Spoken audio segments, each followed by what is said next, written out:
وضو کرتے وقت دل میں یہ نیت کریں کہ اللہ کے حضور نماز میں حاضر ہونے کے لیے وضو کرنے لگا ہوں، اور پھر جب نماز پڑھنے لگیں تو دل میں یہ قصد اور نیت کریں کہ صرف اپنے اللہ ہی کی خوشنودی کے لیے اس کا حکم بجا لاتا ہوں۔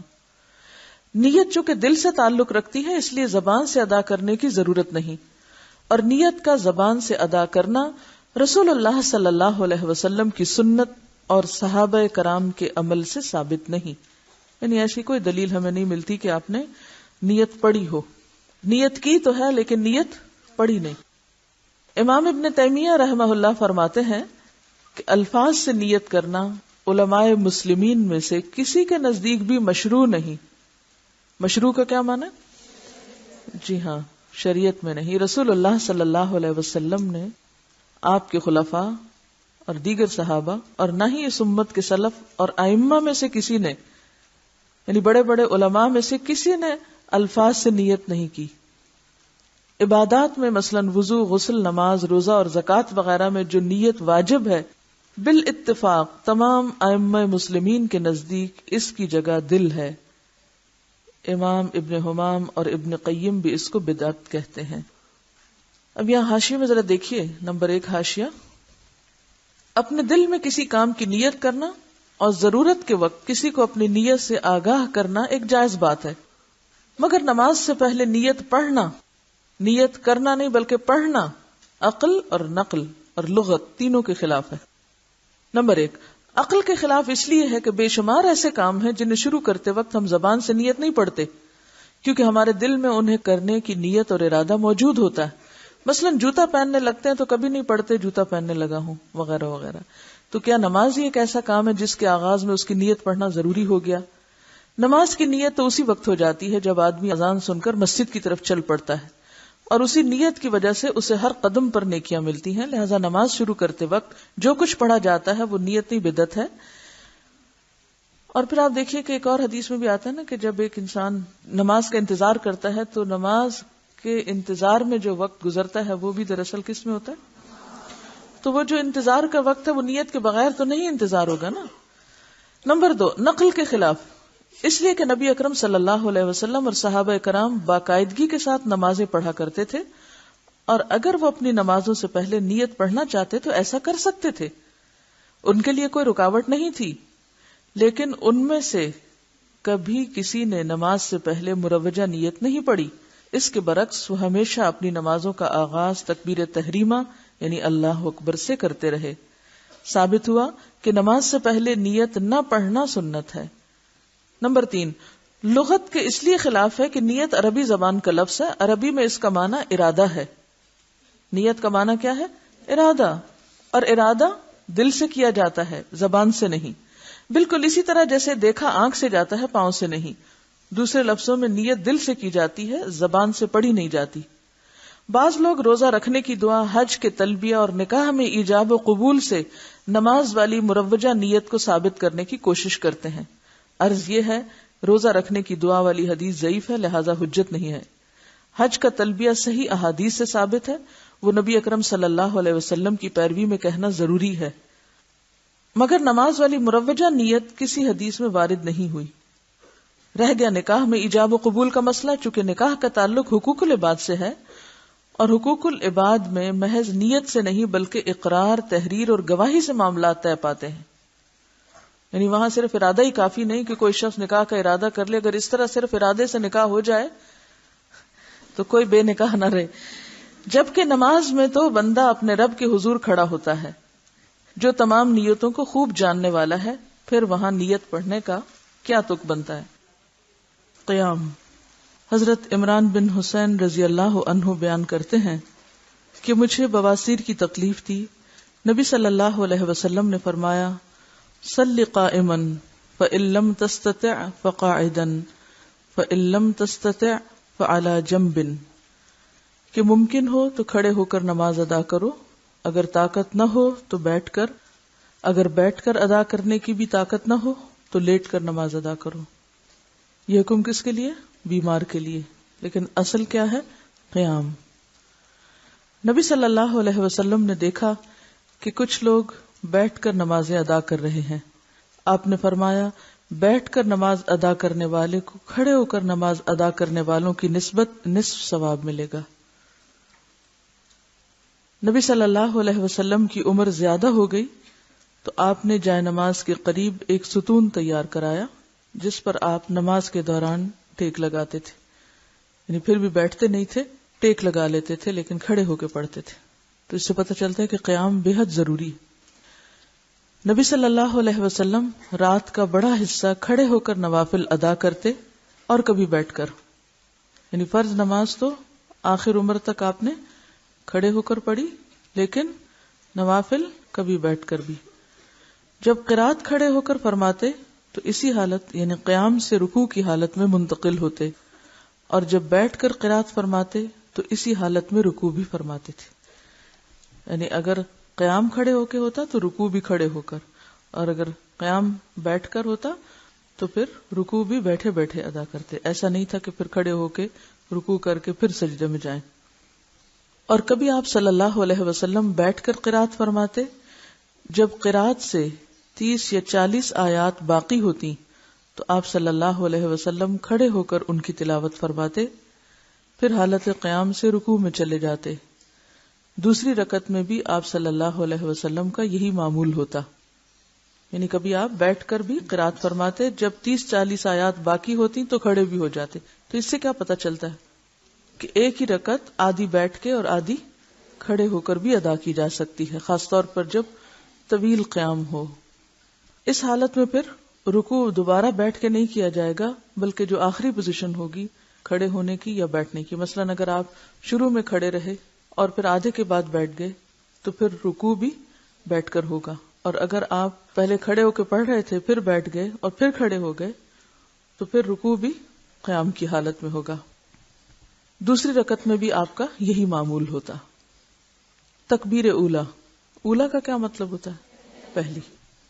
قبلہ کی جانب منہ کر کے اللہ اکبر کہتے ہوئے رفع الیدین کریں۔ رفع کا معنی ہوتا ہے بلند کرنا، یدین ہے دونوں ہاتھ، دونوں ہاتھوں کو بلند کریں، یعنی دونوں ہاتھوں کو کندھوں تک اٹھائیں، کندھوں تک۔ بعض روایات میں کانوں تک بھی آتے ہیں لیکن کانوں کو چھونے کی ضرورت نہیں، کندھوں تک۔ حضرت عبداللہ بن عمر فرماتے ہیں، رأیت النبی صلی اللہ علیہ وسلم افتتح التکبیر فی الصلاة فرفع یدیہ حین یکبر حتی یجعلہما حذو منکبیہ۔ میں نے نبی صلی اللہ علیہ وسلم کو دیکھا، آپ نے نماز کی پہلی تکبیر کہی اور اپنے دونوں ہاتھ کندھوں تک اٹھائے۔ ہاتھ اٹھاتے وقت انگلیاں نارمل طریقے پر کھلی رہیں، یعنی انگلیوں کو تکلف سے سیدھا اکڑانے کی ضرورت نہیں ہے، بلکہ نارمل طریقے سے جیسے آپ کی عموماً کھلتی ہیں، کسی کا ہاتھ زیادہ کھل جاتا ہے کسی کا تھوڑا کم، لیکن ڈھیلا بھی نہیں چھوڑنا اور اکڑانا بھی نہیں، نارمل رکھنا ہے۔ انگلیوں کے درمیان زیادہ فاصلہ کریں، نہ انگلیاں ملائیں، یعنی نہ تو انگلیاں کھولیں کہ جیسے پورے ہاتھ کھول دیے جاتے ہیں پنجہ، اور نہ ہی آپ ان کو آپس میں جوڑیں، بلکہ بس اٹھاتے وقت جتنا وہ نارملی کھلیں یا ان کے درمیان فاصلہ ہو بس اتنا ہی ٹھیک ہے۔ ایسا کیوں کرنے کو کہا گیا؟ خشوع برقرار رکھنے کے لیے کہا گیا ہے، تاکہ کوئی چیز آرٹیفیشلی تکلفاً یا مصنوعی طریقے سے نہ ہو، یا کوئی ٹینشن اپنے اوپر نہ لی جائے، بلکہ نیچرل طریقے سے، نارمل طریقے سے فرض ادا کیا جائے۔ رسول اللہ صلی اللہ علیہ وسلم دونوں ہاتھ کندھوں تک اٹھاتے۔ نبی اکرم صلی اللہ علیہ وسلم کبھی کبھی ہاتھوں کو کانوں تک بلند فرماتے، یعنی دونوں طریقے ملتے ہیں، کبھی یعنی بالکل برابر ہی اور کبھی ذرا اونچا بھی، یعنی اس میں اتنا کوئی بہت فرق نہیں ہے، سر تک تو نہیں لے جانا، یعنی کانوں اور کندھے میں تھوڑا سا ہی فرق پڑتا ہے۔ شیخ البانی فرماتے ہیں کہ رفع یدین کرتے وقت ہاتھوں سے کانوں کو چھونے کی کوئی دلیل نہیں ہے، ان کا چھونا بدعت ہے یا وسوسہ۔ وسوسہ کیا کہ شیطان کہتا نہیں ابھی تم نے صحیح نہیں اٹھائے، پہلے جب تک وہاں ناپ کے نہ دیکھو یا ٹچ کر کے نہ دیکھو کان کہ صحیح جگہ تک پہنچے ہیں کہ نہیں، تو یہ طریقہ درست نہیں ہے۔ بس اس وقت بہت کانشیس ہونے کی ضرورت نہیں ہے، ہاتھ اٹھانا ہی اصل چیز ہے۔ مسنون طریقہ ہتھیلیاں کندھوں تک یا کانوں تک اٹھانا ہے۔ ہاتھ اٹھانے کے مقام میں مرد اور عورت دونوں برابر ہیں، ایسی کوئی حدیث موجود نہیں جس میں یہ تفریق ہو کہ مرد کانوں تک اور عورتیں کندھوں تک بلند کریں۔ پھر دایاں ہاتھ بائیں ہاتھ پر رکھ کر سینے پر باندھ لیں۔ دایاں ہاتھ بائیں ہاتھ پر رکھ کر سینے پہ باندھ لیں۔ کس طرح؟ سینے پر ہاتھ باندھنا۔ حضرت وائل بن حجر رضی اللہ عنہ کہتے ہیں کہ میں نے رسول اللہ صلی اللہ علیہ وسلم کے ساتھ نماز پڑھی تو آپ نے اپنے ہاتھ یعنی دایاں ہاتھ بائیں ہاتھ پر رکھ کر سینے پہ باندھے۔ حضرت حلف رضی اللہ عنہ فرماتے ہیں کہ میں نے رسول اللہ صلی اللہ علیہ وسلم کو سینے پر ہاتھ رکھے ہوئے دیکھا۔ حضرت وائل بن حجر رضی اللہ عنہ رسول اللہ صلی اللہ علیہ وسلم کی نماز کا طریقہ بیان کرتے ہوئے فرماتے ہیں کہ آپ نے دائیں ہاتھ کو بائیں ہاتھ کی ہتھیلی کی پشت، اس کے جوڑ اور کلائی پر رکھا۔ ہمیں بھی دایاں ہاتھ بائیں ہاتھ پر اس طرح رکھنا چاہیے کہ دایاں ہاتھ بائیں ہاتھ کی ہتھیلی کی پشت، جوڑ اور کلائی پر آ جائے، جوڑ اور کلائی پر آ جائے، اور دونوں ہاتھوں کو سینے پر باندھا جائے تاکہ تمام روایات پر عمل ہو سکے۔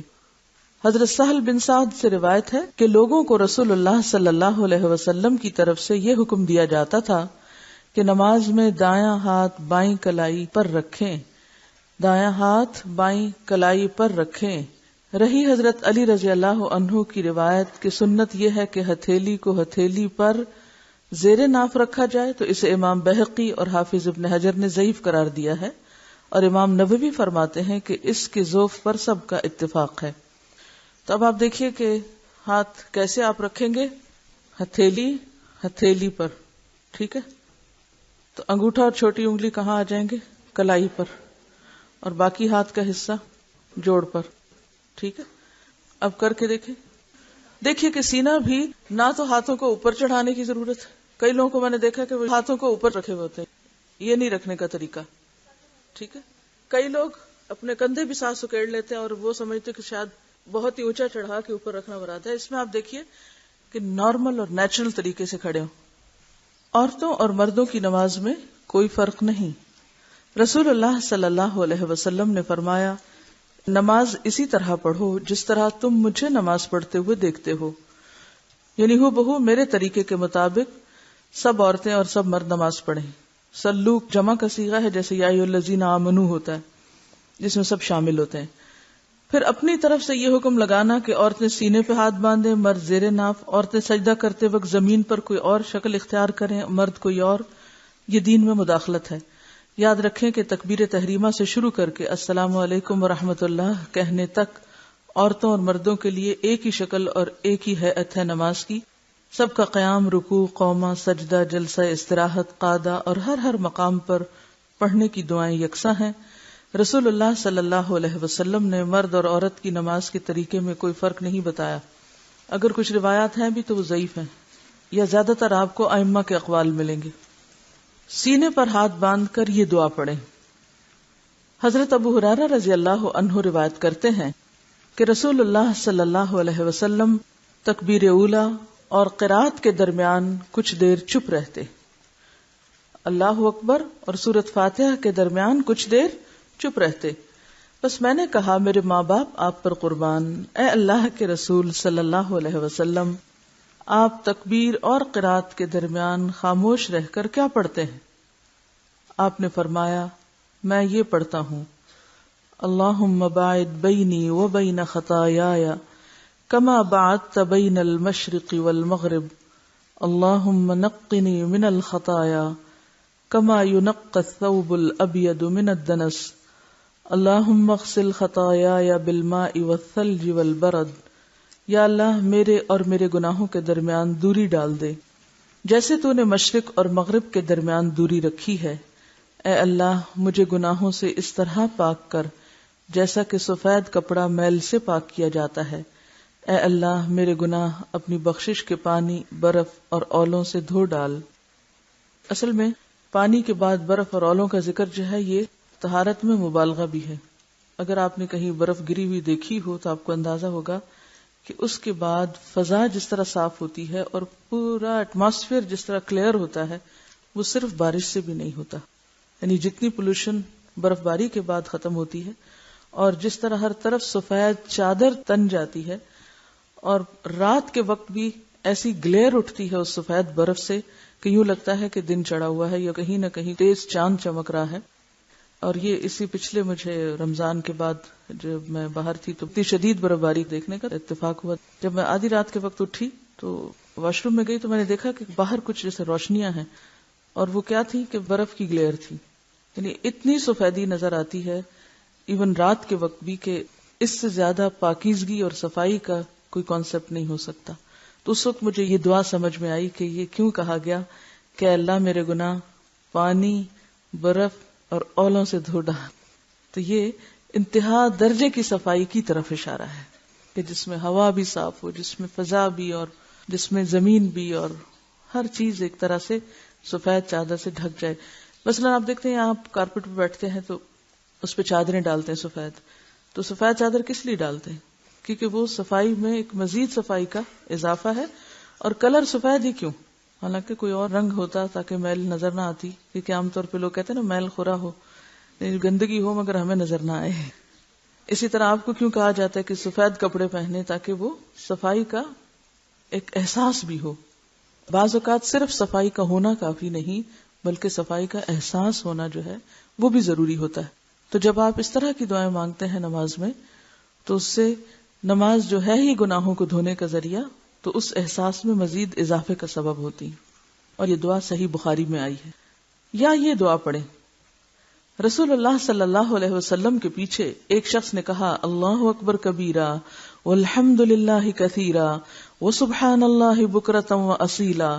اللہ سب سے بڑا ہے، بہت بڑا، ساری تعریف اسی کی ہے، وہ ہر عیب سے پاک ہے، صبح اور شام ہم اسی کی پاکی بیان کرتے ہیں. یہ سن کر رسول اللہ صلی اللہ علیہ وسلم نے فرمایا کہ اس شخص کے لیے آسمان کے دروازے کھول دیے گئے ہیں. یعنی ایک شخص نے یہ دعا پڑھی تو آپ نے کیا فرمایا کہ اس کے لیے آسمان کے دروازے کھول دیے گئے ہیں. حضرت ابن عمر نے فرمایا جب سے میں نے رسول اللہ صلی اللہ علیہ وسلم سے یہ بات سنی ہے میں نے ان کلمات کو کبھی چھوڑا نہیں. اور ہم میں سے کسی نے کبھی یہ کلمات کیوں؟ پتہ ہی نہیں. جہالت نعمت ہے، نعمت ہے نا. کتنی بڑی خیر سے ہم بعض اوقات محروم رہتے ہیں لا علمی کی وجہ سے. یہ صحیح مسلم کی روایت ہے. ہم سمجھتے ہیں ہم بہت کچھ پڑھ چکے ہیں، بہت کچھ جان چکے ہیں. اس کلمے کو ادا کرنے میں کتنی دیر لگتی؟ کچھ بھی ٹائم نہیں لگتا. بعض اوقات آپ جلدی میں بھی ہوتے ہیں اور پہلی دعا یا جو آگے آ رہی وہ نہیں بھی پڑھیں تو یہ آپ دیکھیں مختصر ترین بھی ہے اور فائدے میں مؤثر ترین ہے.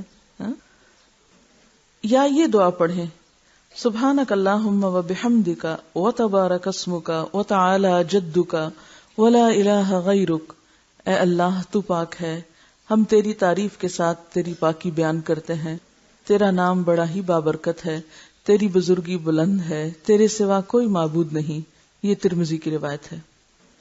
پھر یہ پڑھیں اعوذ باللہ السمیع العلیم من الشیطان الرجیم من ہمزہ ونفخہ ونفثہ.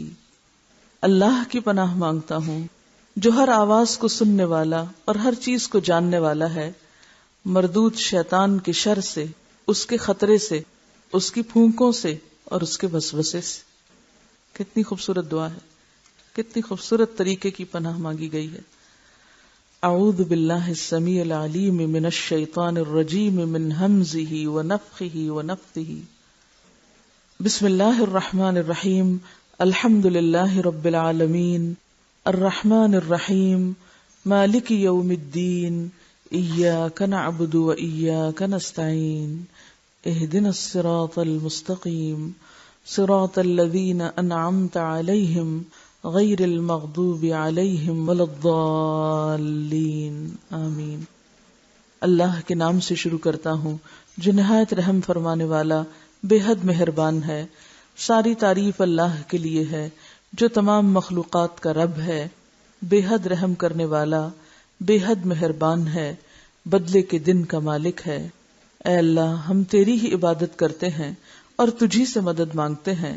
ہمیں سیدھے راستے پر چلا، ان لوگوں کے راستے پر جن پر تو نے انعام کیا، جن پر غضب نہیں کیا گیا، جو گمراہ نہیں ہوئے.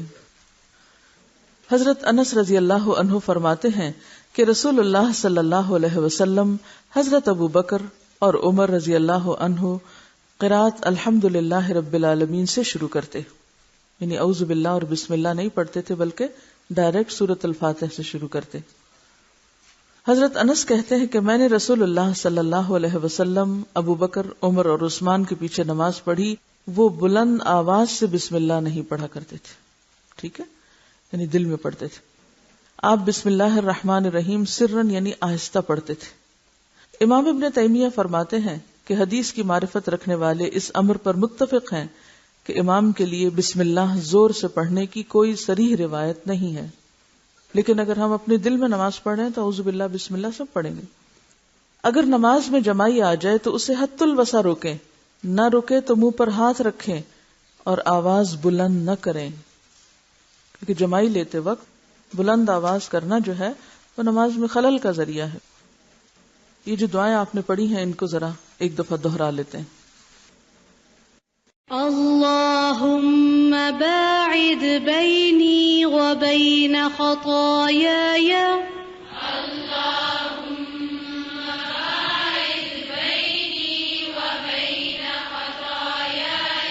كما باعدت بين المشرق والمغرب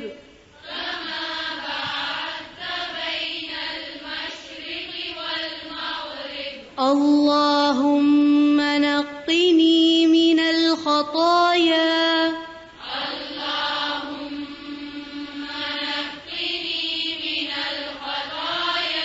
كما ينقى الثوب الأبيض من الدنس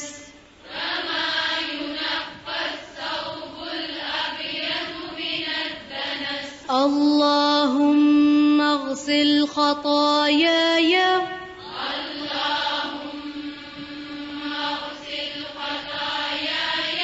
بالماء والثلج والبرد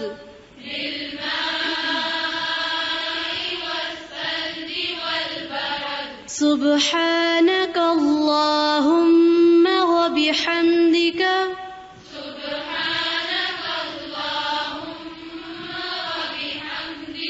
وتبارك اسمك وتعالى جدك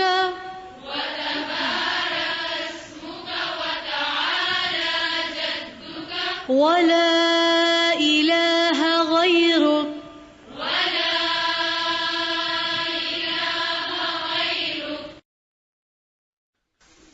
کچھ سوالوں کے جواب ہے. پہلا سوال ہے، آپ نے جس طرح محسن کی نماز بتائی اس طرح دل چاہتا ہے پڑھنے کا، مگر اگر بچے چھوٹے ہوں تو رونے لگتے ہیں، پھر نہ چاہتے ہوئے بھی دھیان اسی طرف لگ جاتا ہے، ایسی صورت میں کیا کریں؟ ایسی صورت میں آپ کا اولین فریضہ ہے کہ بچوں کا خیال رکھیں. آپ دیکھیں کہ ایک ہوتی ہے کون سی سچویشن، وہ کن کے لیے ہے؟ جن کے بچے چھوٹے نہیں. تو یہاں میرا خیال ہے اکثریت انہیں کی بیٹھی ہوئی ہے جن کے پاس چھوٹے بچے نہیں. ہاں یہ الگ بات ہے کہ انہوں نے اپنے لیے اور کئی کھیل کھلونے رکھے ہوئے ہیں جن میں مشغولیت کی وجہ سے وہ نماز کی طرف پوری توجہ نہ کریں. اور اب دیکھیے کہ بچوں کا چھوٹا ہونا اور عورت کا ان ساری کیفیات سے گزرنا یہ بالکل ایک نیچرل سی چیز ہے، اور اللہ تعالیٰ کو سب معلوم ہے کہ کون کس حالت میں ہے، کس کیفیت میں ہے. ایون بچے چھوٹے بھی ہوں تو ایسا نہیں ہوتا کہ سارا وقت بچے جاگ ہی رہے ہوں. مثلاً آپ جب وہ سو جائیں پھر عشاء کی نماز پڑھ سکتے ہیں، یا فجر کی، یا تہجد کی، یا دن میں کسی وقت، کیونکہ ہمیشہ بچے ایک حالت میں نہیں رہتے، بچے بھی ایک حالت سے دوسری حالت میں چلتے چلے جاتے ہیں. اور جب ایسا وقت ہو کہ بچے واقعی بہت چھوٹے ہیں اور بہت پریشان کن حالات ہوں تو پھر اللہ تعالیٰ جانتا ہے کہ کون کس مشکل میں ہے. لا یکلف اللہ نفسا الا وسعہا. لیکن ہمیں ہمیشہ عذر نہیں، کیا تلاش کرنا ہے؟ عزیمت کی راہیں اختیار کرنی ہے. ساری مشکلات کے باوجود اپنے لیے بہتری اور ترقی اور آگے بڑھنے کے راستے ہی دیکھتے چلے جانا ہے. ٹھیک ہے. اگلا سوال ہے، میں گورنمنٹ اسکول میں جاب کرتی ہوں، چھٹی 1:30 بجے ہوتی ہے جبکہ قریبی مسجد میں اذان 1:45 بجے ہو جاتی ہے. کیا میں اسکول میں اذان کے فوراً بعد نماز پڑھ سکتی ہوں؟ اس سے اسکول کے وقت میں امانت میں خیانت تو نہ ہوگی؟ کیا جواب دیں گے؟ اگر تو آپ کلاس نہیں لے رہے اور کوئی ایسا کام بھی نہیں ہے اس وقت، بعض اوقات سٹاف محض گپ شپ کر رہا ہوتا ہے سٹاف روم میں، اور چونکہ چھٹی کے وقت قریب ہے تو اس وقت بیٹھ کے کوئی آفس کا ورک بھی نہیں، کوئی ہوم ورک کی کاپیاں وہ آپ گھر لے جا رہے ہیں، تو گویا وہ کام جو آپ اسکول میں کر سکتے تھے وہ آپ گھر پہ لے جا رہے ہیں، اور گھر کا وقت جو ہے وہ اسکول کے وقت کو دے رہے ہیں، تو اس صورت میں آپ ادلا بدلا تھوڑا سا اگر کر لیں تو کوئی حرج نہیں، کیونکہ بہرحال اول وقت میں نماز جو ہے وہ افضل ہے. یعنی یہ صرف اس صورت میں ہے کہ جب آپ سمجھتے ہیں کہ اس وقت کا جو کام ہے وہ میں چھٹی کے بعد بھی کر سکتی. لیکن اگر آپ اس وقت کلاس لے رہے ہیں تو آپ یہ نہیں کر سکتے کہ آپ کلاس چھوڑ کے پہلے اول وقت میں نماز پڑھنا شروع کر دیں اور پھر بعد میں آ کے کلاس لیں، کیونکہ اس سے بچوں کا نقصان ہوگا. یا کوئی میٹنگ چھوڑ دیں یا کہیں ڈیوٹی چھوڑ دیں، مثلا آپ ریسپشن پہ کھڑے ہیں یا کہیں بھی، تو یہ طریقہ درست نہیں ہوگا. سمجھ گئے؟ اگر آپ سمجھتے ہیں کہ چھٹی کے بعد جب آپ کا گھر بہت دور ہے اور آپ کی قضا ہو جائے گی نماز، تو آپ فرض پڑھ کے نکلیں. فرض پڑھنے میں کتنی دیر لگے گی؟ another 10 minutes. میرا نہیں خیال کہ ہم 10 منٹ سے زیادہ 4 رکعت میں لگاتے ہوں. اور یہ تو ہر شخص کا انڈیویجول فریضہ ہے نا، اس کو حفاظت کرنی ہے نا اپنی نماز کی، اس کو بھاگ دوڑ کرنی ہے کہ میں زیادہ سے زیادہ بہتر طور پہ پڑھ لوں. اب اگر ایک شخص صرف یہ بہانہ کرے وہ بہت واش روم کی لمبی لائن ہے لہٰذا میں تو اب اس وقت یہ کر رہا ہوں، نہیں، آپ کو پتا ہونا چاہیے کہ آپ نے اس کا بندوبست کیسے کرنا ہے. اگر ایک جگہ لائن لمبی ہے تو دوسری جگہ چلے جائیں. عام طور پر میں نے دیکھا ہے کہ لوگ جو واش روم میں بھی جاتے ہیں تو 5-6 بھی ہیں نا تو سارے پہلے پہ ہی کھڑے ہو جائیں گے، تھوڑا سا آگے بڑھ کے وہ آخری تک نہیں جائیں گے. تکلیف نہیں ہم کرنا چاہتے، عقل استعمال نہیں کرنا چاہتے کہ میرے وقت کی بچت کہاں سے ہو سکتی ہے. ہم صرف یہ بہانہ کر دیتے ہو چونکہ لائن لمبی ہے اس لیے میں نماز لیٹ پڑھ رہی ہوں. جب تک ہمارے اپنے اندر تقویٰ نہیں آئے گا، جب تک اندر فرقان نہیں آئے گا، جتنی مرضی سہولتیں ہو جائیں ہم پھر بھی افضل درجے کا کام نہیں کر سکیں گے. بہت سی چیزیں ہم دوسروں پہ ڈال دیتے ہیں، چونکہ یہ چھٹی دیر سے دیتے ہیں اس لیے ہماری نماز لیٹ ہوتی ہے، تو پھر یہ ذمہ دار ہیں ہم نہیں، آپ خود بھی ذمہ دار ہیں کہ آپ اس وقت کو پھر اور کتنے بہتر طریقے سے استعمال کر سکتے ہیں. اور اگر کہیں رکاوٹ آ رہی، خلل آ رہا ہے تو اس کو دور کرنے کے لیے بھی اللہ نے عقل دی، اس کو بھی دور کرنا چاہیے. لیکن نماز تو بہرحال نماز ہے، فریضہ ہے. سبحانک اللہم و بحمدک نشہد ان لا الہ الا انت نستغفرک و نتوب الیک.